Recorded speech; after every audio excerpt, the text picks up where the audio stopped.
ప్రజలు చాలా అనారోగ్యంతో బాధపడుతూ ఉండటం వల్ల వాళ్ళ అనారోగ్య సమస్యలు తీర్చడానికి తన తపస్సు చేసి తన శరీరం నుంచి నన్ను ఉద్భవించేటట్టు ఆయన చేసుకున్నారు. కాబట్టి తన మీద నుంచి వీచే గాలి, అంటే ఈ లింగం పై నుంచి వీచే గాలి ఎంతవరకు వెళ్తుందో అంతవరకు ప్రజలు ఆరోగ్యంతో ఉండాలని సుషేనుడు సంకల్పానుసారంగా తాను స్వయంభూగా వెలిసానని, అందుకే ఇక్కడ గర్భాలయం నిర్మించి తన చుట్టూ బంధించవద్దని చెప్పేసి రాజావారికి స్వామివారు చెప్పారని. అప్పటి నుంచి కూడా రాజావారు తన ప్రయత్నాన్ని విరమించుకున్నారు. ఆ నమ్మకానికి అనుగుణంగానే ఇప్పటికి కూడా దీనికి గర్భాలయం అంటూ ఏమీ లేదు. ఎండలో ఎండుతూ వానలో తడటం వల్ల ఎండల మల్లికార్జున స్వామి అని చెప్పి పేరు. ఇది శైవాగమ శాస్త్రం ప్రకారం ఈ ఆలయం పశ్చిమముఖ శివాలయం అనమాట. పశ్చిమముఖ శివాలయంలో, అంటే శైవాగమ శాస్త్రం ప్రకారం మనకు పశ్చిమముఖ శివాలయంలో మనం తప్పు చేసినా ఒప్పు చేసినా ఏది చేసినా 4 రెట్లు ఎక్కువ ఫలితం అనేది ఉంటుందన్నమాట. అలాగే ఇది ఏకశిల స్వయంభూలింగం, భారతదేశంలో అతిపెద్ద లింగం, సూర్యలింగం.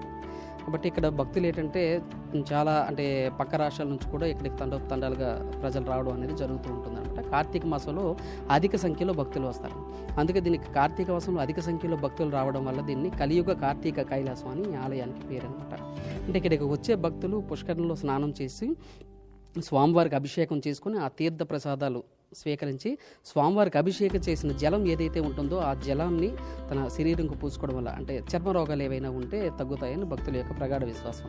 అలాగే ఒక వానర వైద్యుడు శరీరం నుంచి ఉద్భవించిన లింగం కాబట్టి ఆరోగ్య సమస్యలు ఏవైనా ఉన్నా, అలాగే వివాహం లేట్ అయినా, ఇలాంటి ఆరోగ్యపరమైన సమస్యలు ఏమన్నా ఎక్కువగా ఇక్కడ తీరుతాయని భక్తుల యొక్క విశ్వాసం. అలాగే పక్కన ఈ పుష్కరిణి సీత పుష్కరిణి అంటారు. అంటే త్రేతాయుగంలో ఇదంతా ఆలయం అంతా కూడాను ఒక పర్వత ప్రాంతం అవడం వల్ల చుట్టూ జలం ఏమీ ఉండదు.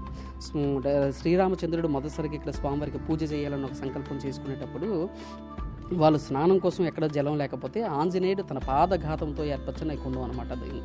ఇందులో మొదటిసారిగా సీతాదేవి స్నానం చేయడం వల్ల దాన్ని సీతకుండం, అలాగే సీత పుష్కరిణి అంటారనమాట. ఎప్పటికి కూడా పుష్కర జలాలు, అంటే ఏ నదికి పుష్కరం వచ్చినా సరే ఆ పుష్కర జలాలు అనేది ఈ కోనేరులో కలపడం, అలాగే ఆ పవిత్ర జలాలతో స్వామివారికి అభిషేకం చేయడం అనేది జరుగుతూ ఉంటుంది.